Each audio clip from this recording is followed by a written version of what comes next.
Hello and welcome to the Friday, January 7th, 2022, New Year, Same Old Us edition of On Iowa Politics. Support provided by New Pioneer Food Co-op, celebrating 50 years as Eastern Iowa's source for locally and responsibly sourced groceries, with stores in Iowa City, Coralville, and Cedar Rapids, and online through Co-op Cart at newpi.coop. As Charles Dickens might have written if he were alive in 2021, it was the worst of times. A poll of 1,000 Americans found that 53% said 2021 was the worst year of their lives so far. There was a generational difference, with 66% of millennials calling 2021 a bad year. 62% of Gen Zers and 43% of Gen Xers agreed 2021 was not the best of times. Boomers, however, disagreed entirely. You think 2021 was rough? Let me tell you. But despite their feelings for the past year, 70% had hopes that 2022 will be better. That seems to be a pretty low bar. And speaking of setting a low bar, this week on Iowa Politics, we'll be looking at the coming legislative session, as well as talking about the January 6th anniversary and the race for the Democratic gubernatorial nomination. Hi, I'm James Lynch from the Cedar Rapids Gazette. And with me today is Amie Rivers of the Waterloo Cedar-Falls Courier. Good morning, Amie. Good morning, James. Happy New Year. Happy New Year. Aaron Murphy, who got a new uniform for Christmas. He's now State House Bureau Chief for the Gazette after 7 years in that role for Lee Newspapers. Good morning, Aaron. Good morning, James. And speaking of uniforms, good morning, college basketball fans in Iowa, too. Ooh. And Gazette opinion editor Todd Dorman. Good morning, Todd. Good morning. You can find us on Facebook, follow us on Twitter, and subscribe to On Iowa Politics wherever you find your podcast. First up, 1 year later. A year after the deadliest attack on the nation's capital since the British invaded Washington in 1814, the nation paused to observe the anniversary of the January 6th insurrection. Speaking in Statutory Hall, President Joe Biden said, "Now let us step up, write the next chapter in American history where January 6th marks not the end of democracy, but the beginning of a renaissance of liberty and fair play." Todd, is January 6th over? Are we at that renaissance? Well, it's not over, and I mean, for one thing, you still got a bipartisan committee in Congress investigating the attack. You've got hundreds of prosecutions moving forward of rioters who took part. But also, basically January 6th was sort of the most horrific moment in an ongoing effort to discredit the 2020 election and to argue that somehow Joe Biden stole it through fraud, which has been fraud claims that have been rejected at basically every level, but still a pretty solid majority of Republicans and especially Trump supporters still believe the election was stolen. And that's the argument that brought people to the Capitol on January 6, 2021, year of our Lord. And and that continues to motivate Trump supporters and also motivate politicians who, are Trump supporters. I think the Washington Post reported the other day that I think there are 163 Republicans who believe the election was stolen, who are running for statewide offices that have influence over, counting votes, which is sort of a troubling development. But and we've also seen all of these efforts at the state level to further restrict voting, and in some states we've seen bills that put partisans in more positions of control over counting and certifications and all of those things. So the fear is that January 6th was sort of Act One in an effort to eventually undermine the 2024 election if Donald Trump runs, and to basically, do a less, more of a quiet insurrection where you basically throw out votes and decertify panels of electors and end up handing the presidency to someone that didn't win the most votes, electoral or popular. So yeah, as part of this ongoing drama, it's not over. Not to take anything away from Joe Biden, but if stealing a presidential election was so easy, wouldn't people have done this before Joe Biden came along? I mean, just saying. Well, I mean, I think what makes it troubling is that our last two elections have been decided by a fairly not a huge number of votes in a handful of states. So if you can sort of put people in charge in some of those states that are going to be more willing to buy false accusations of fraud and throw out votes, then you could actually turn an election, you know, the other direction. I think that's the fear. Aaron, what's been the impact of January 6th here in Iowa? I mean, how's it changed the Iowa political landscape? Well, the one tangible way it's affected it is, and they didn't go quite as far as some of the things that are were attempted in other states that Todd's there described, but there were some elections law changes here in Iowa that were, um, the legislators here were careful to not draw a direct line from, January 6th to um, the bills that they pushed, but they were passed under the guise of there's a lack of confidence in elections out there, and we're going to do what we can to make elections secure, so that there is more confidence in those elections. So we have new again voting laws and restrictions in particular on early voting, that were passed, under the guise of election security, as a result of the 2020 election. Um, so that's the one thing, and then I think there still is that, just like everywhere else in this country, there is that element within Iowa politics, including some state legislators, including one who's running for the Senate against Chuck Grassley, and Jim Carlin, who will espouse that the election was fraudulent in whatever way.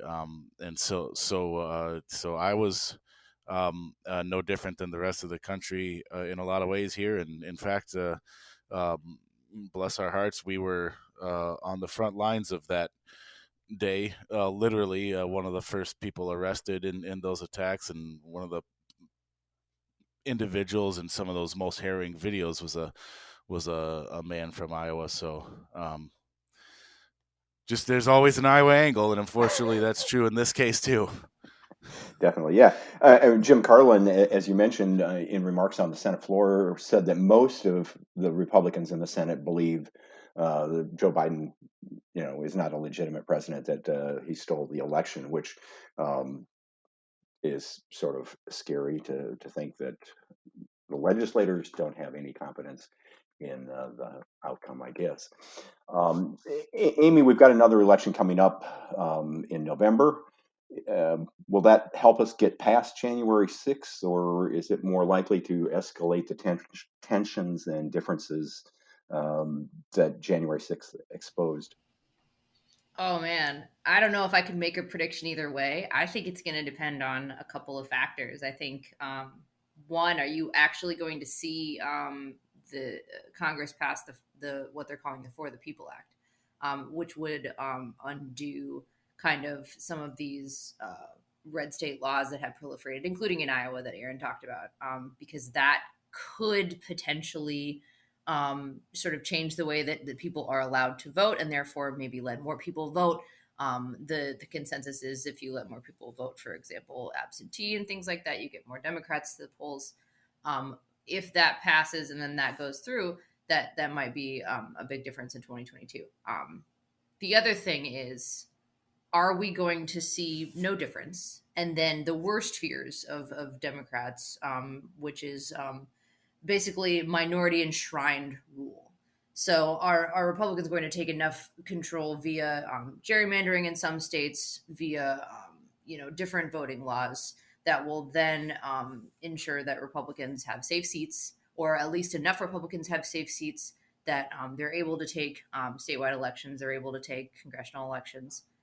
And then how do you undo that? Right. So then that's enshrined in law. Then you've got these state laws that have been there for at least a year, at least a couple years. And then going forward to 2024, then it really becomes a question of, okay, can you get maybe national voting legislation passed, or has that window expired because you've got that 50-50 split in the Senate? So it'll really be an interesting election. I know they always say this is a really pivotal election, but this could be on this topic a really pivotal election. The most important election of our lives. That's right. Every 2 years. Always. It's very tiring. It's very tiring. But just wondering, what will January 6th, 2023 look like? I mean, will we have an observance? Will the president speak? Do you think people will say, let's forget it? Will it be 9/11 going forward kind of thing? Yeah, I mean, maybe 10-year on the 10-year anniversary. The milestones, maybe. Yeah, that could be. Yeah. All right, moving right along here. The Iowa legislature will return to the State House Monday to begin what's supposed to be a 100-day session. We've heard a lot of talk about a moonshot on income taxes, as well as a lengthy list from legislators. Aaron, it seems like this is the visit to Santa's workshop when the kids list all the things they want for Christmas. Come Monday, will some of them be celebrating, but others, Democrats in particular, going to be finding lumps of coal on their desk at the Capitol?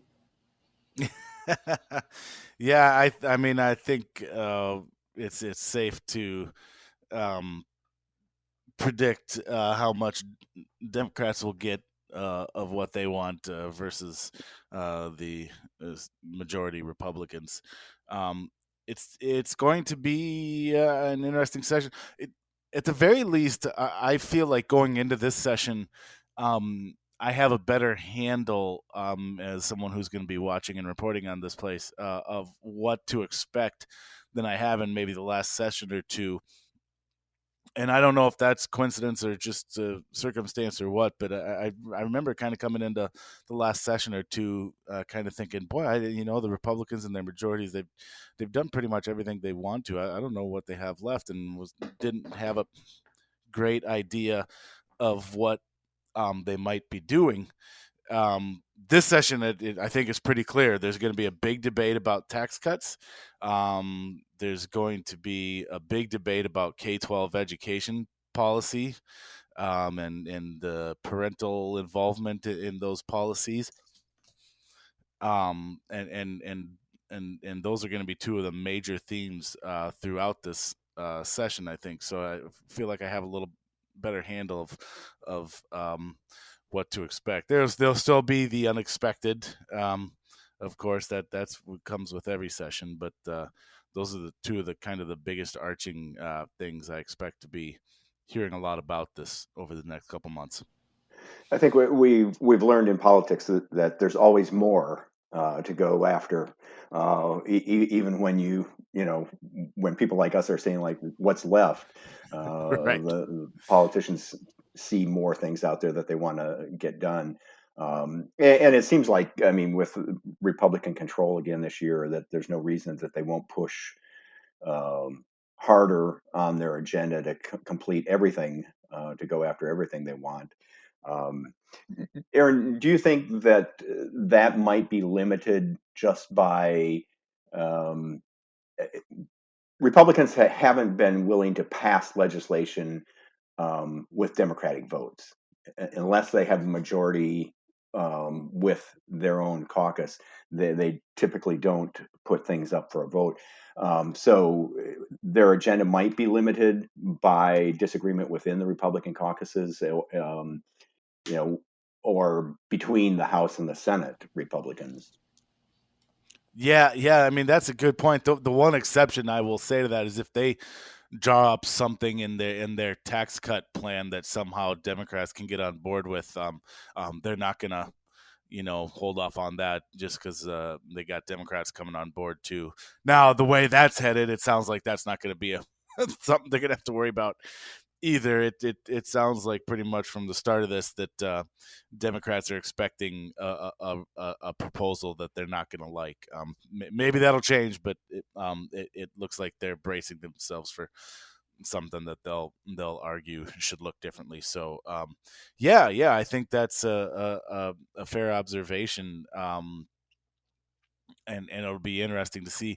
Although like the things that the kind of the big ticket items I talked about earlier, um, Republicans are going to go about those in a way that very few to no Democrats are going to support it.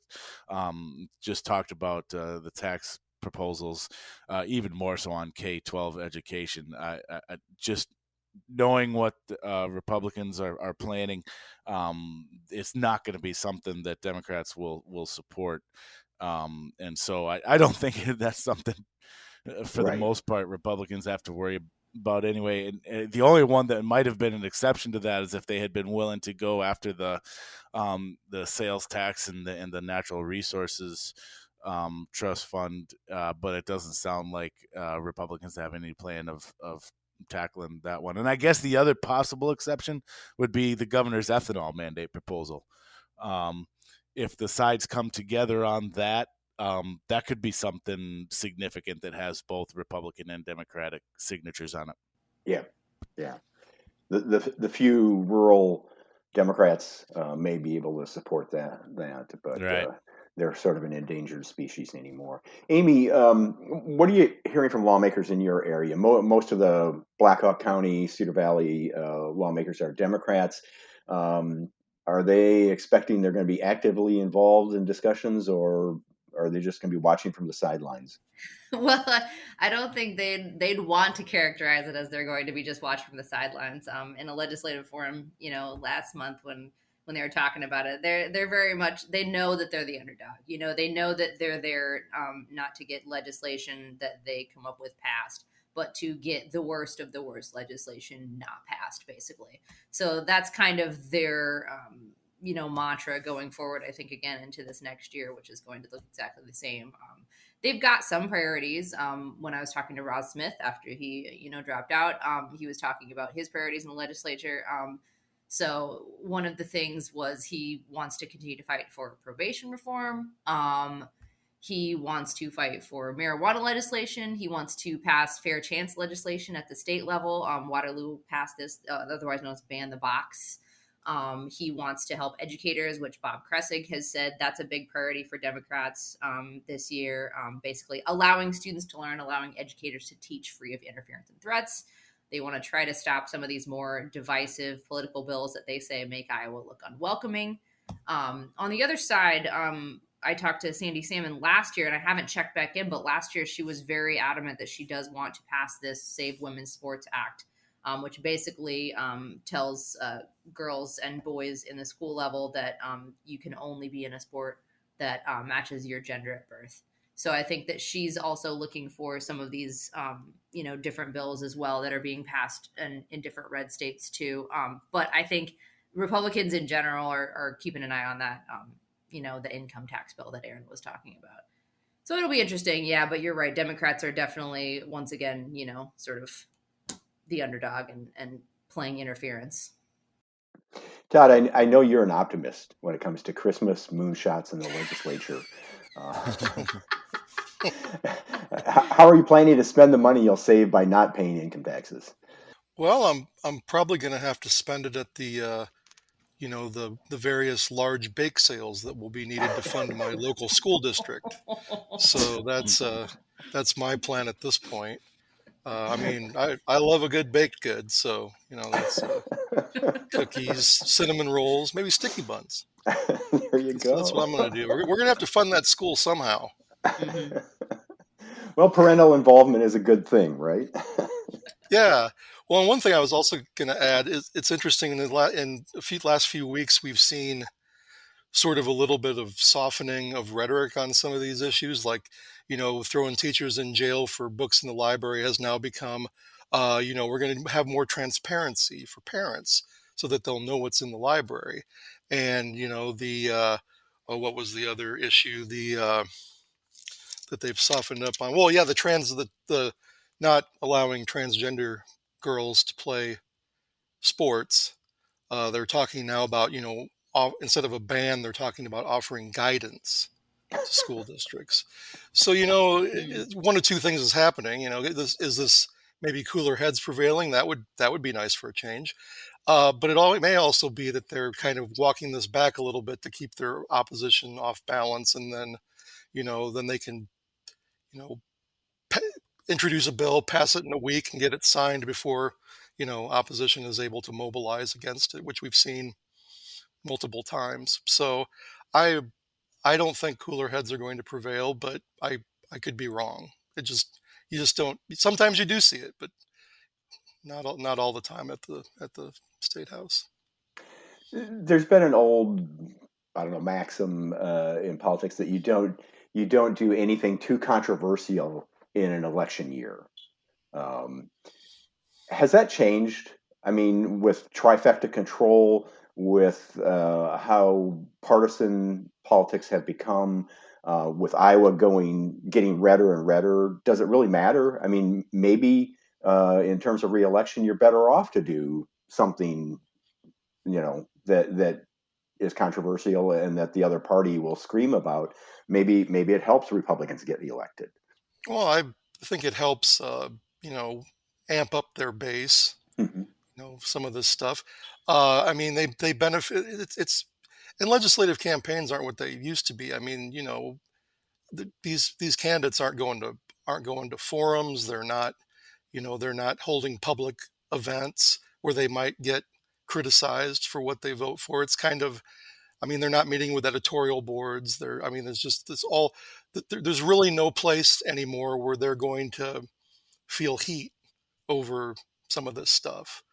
And so they'll the legislative session will adjourn, and they'll do what they always do is, they'll campaign on, we want good schools, and, all this stuff that's non-controversial, and that's what their mailers will look like. And then they'll have ads, making their opponents look sort of a little more dark and sinister, and call them radical socialists. And then we'll go on from there. It's just the campaigns aren't substantive. There aren't really forums now where they're going to have to face the music for taking some of these votes. So yeah, I mean, I think amping up the base at this point is probably one of their objectives. Now, with the transgender legislation, they get a lot of pushback from business groups, economic development organizations, because they don't want to see Iowa, you know, lose business and tournaments and Yeah. conventions because of this, discriminatory legislation. So that's been able to hold so far, but I'm not sure it's going to hold again this year. Mhm. Yeah, it's always encouraging to hear legislators talk about transparency because they set such good examples of being transparent that it sort of gives me confidence. Oh yeah, yeah. I mean, it's totally a Transparency glass for house. you, but not for me. Mhm. For the And then there was one. Waterloo Representative Ross Smith called it quits this week, ending his bid for the Democratic nomination for governor. Iowa Democratic Party Chairman Ross Wilburn, who was the first Black Democratic candidate for Ross governor. Smith. No, Ross Wilburn was the first Black Democratic candidate for governor. He ran a short campaign 4 years ago. Yeah. I got you now. Said he Yeah. understood the challenges Smith faced and was disappointed to lose his voice in the primary. Amie, you've been following Smith's campaign, and he started with high hopes, as every candidate does. What happened that he's dropped out of the race? He said he really became disillusioned, I think. So he did start with high hopes. But he said there were a couple different issues, and one of them was he had to sort of build an independent infrastructure that could really support itself, and that became difficult. He said when he wasn't able to tap into the state party's sort of traditional donor network. So that sort of really frustrated him. He thinks the state party is in a rebuilding phase. He's probably not wrong about that. And that's also been an issue. If your state party isn't really even able to support itself, how can it support, these candidates that are trying to, maybe come from backgrounds where they're not well known, or come from cities like Waterloo where they're not in that Des Moines center of the scene. So yeah, he ran into a lot of those difficulties, and he was pretty honest about it. I think, he still wants to do some good work in the legislature. So he's still trying to, find his path there. I think he's doing good work with the Legislative Black Caucus. He's able to, get some legislation in there. But yeah, unfortunately, he was thinking it was just not being able to tap into that donor network. Whether the party was giving money to Deidre DeGier, whether it was sort of holding out for Rob Sand, whether it still is maybe holding out for a Rob Sand, or he just wasn't able to make those connections that he needed to make. It could have been a mixture of those. Aaron, as Amie mentioned, Smith was frustrated by sort of the process of running and tapping into donors. It seemed like the fundraising part of the campaign was a real challenge for him. You talked to him about that. Can you expand on that? Is this, to put it bluntly, is this just code for saying they aren't supporting a black candidate, or is it just that they're not, they're looking at the polling numbers and saying this isn't the year to invest in a gubernatorial candidate? Yeah, that's a really good question, and I think it's more of the latter than the former there, and I'll address both. Are the donors just not ready to back a black candidate in Iowa? I don't get the sense that was what he was saying, or that was the issue he ran into, because if and this is my reading, so it's entirely possible I'm wrong. I'll just put that out there. This isn't something he said to me, but my reading of it was that Deidre DeGier is having success with these donors, and in particular the ones that are, you know, have the resources to sustain a statewide campaign, and he was not. So I don't think, and obviously Deidre is a black woman from Des Moines, a previous statewide candidate. So I don't think it was that. He did touch on the latter part of your question there about he said something about a handful of people deciding which candidates are should be successful, and he said which races are worth investing in. So it sounds like he was running into that. He was running into people saying, "Look, I'm just not going to drop money on this race," which suggests obviously that they don't think it's a race that Democrats can win. They'd rather put their money into maybe Christina Bohannon or Liz Mathis races for Congress over in Eastern Iowa, or Cindy Axne. So I do think that what part of it was something that he did run into, which again speaks to this whole kind of broader thing that we've talked about. It's just a very interesting dynamic out there right now Kim Reynolds won by a whopping 2.8 percentage points 4 years ago. And yet here we are after a pandemic and workforce issues and all these things that an opponent could raise. And apparently Democratic candidates didn't see blood in the water because there was no mad rush to run. And apparently now it sounds like Democratic donors don't see any blood in the water right now. It's just very interesting to me. Wilburn was asked about this Thursday during the Democrats' news conference, and he sort of tactfully pushed back, telling reporters a statewide race is a lot different than running for a district or a city council down at the local level. And he also said there's a lot of generous donors out there. Todd, Smith's challenge any different than any other candidate? And I guess how much of this should we blame on the donor network, and how much responsibility does a candidate have to sort of go out and sell themselves, make the case that they're a good investment? Yeah, we've seen campaigns in the past that couldn't raise enough money to move forward. I think the thing that's different here, and I talked to Smith before Christmas, and basically I think what's different is that he couldn't get sort of the historic donor network, people that generally give to Democratic campaigns. He couldn't even get them to return his phone calls, which I think is interesting. I mean, it's one thing to not give a bunch of money to a candidate, but it's entirely another to not even meet a candidate and hear what he has to say. And I think that's where you start getting into some, uh, you know,